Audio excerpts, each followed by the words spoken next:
Now that you know how to find and qualify your leads, let's talk about something that ties everything together: organizing your entire pipeline using a simple CRM system. Without this piece, even the best leads and the best script in the world can get lost in the chaos of sticky notes, spreadsheets, and forgotten follow-ups. So what exactly is a CRM? CRM stands for Customer Relationship Management, and in simple terms, it's just a system, often software, that helps you keep track of every lead, every conversation, and every next step, all in one organized place. Think of it as your memory backup. Instead of trying to remember who you called last week, what they said, and when you're supposed to follow up, your CRM holds all of that information for you.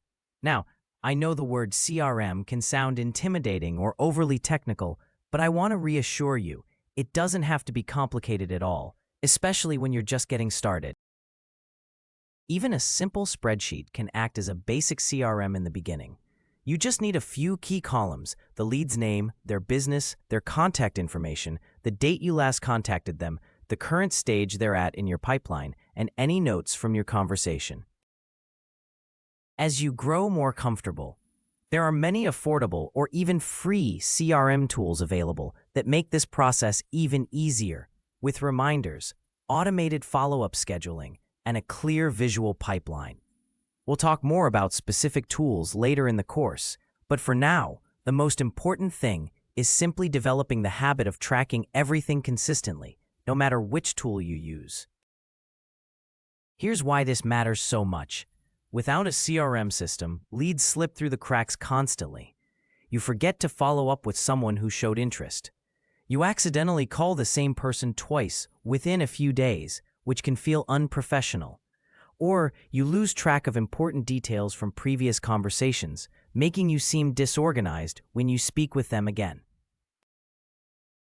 A simple CRM habit eliminates all of these problems. I also want you to think of your CRM as a living, breathing tool, not something you update occasionally. Every single time you make a call, leave a voicemail, send a follow-up email, or move a lead to a new stage, update your CRM immediately. This tiny habit, done consistently, keeps your entire pipeline clean, accurate, and genuinely useful. One more important benefit: your CRM becomes an incredible source of information over time. As we'll discuss later in the course, tracking your data properly allows you to spot patterns, measure your success rate, and continuously improve your approach based on real numbers, not just guesswork or gut feeling. So as we move forward into building your actual list and your calling script, keep this organizational habit in mind.